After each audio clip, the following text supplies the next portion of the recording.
आज आम चारोटी पंचायत बुली सारू धरमबंधारू आरंभ करी टानुआट पर्यंत एवं सबुठी भल माहौल रही हजार हजार संख्यार माँ भौणी युवक मैंने आसिक जोग दौरान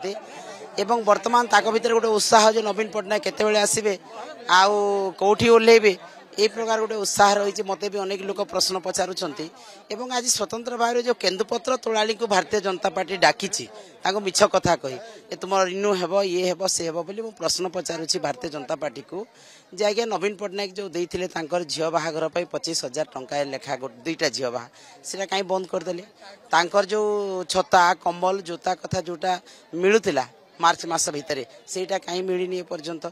तापर तांकर जो आनुषंगिक डेवलपमेंट पाई सरकार दौले सेटा मध्य मिलनी केन्दुपत्र जीएसटी हटा जावा कथा कहले किछि कम करदेले संपूर्ण भाव में जीएसटी मुक्त करा जाय नै तो केन्दुपत्र तोलाली अंचल तांकर किछि आदिवासी लोकंकर मुख्य व्यवसाय ताकू भी आपण माने बंद करने को चाहूँगी आउ लोक ठकिकी इलेक्शन पाई तांको ठक कथा कहीकि मिछ कथा कहीकि तांको डाकुछंती तेणु एई भलिया लोकंको मिछ कथा कहंतु नै लोकंको विभ्रांत करंतु नै लोके बिजु जनता दल सहित अछंती बिजु जनता दल को निश्चित भाव में भोट देकी जितेबे।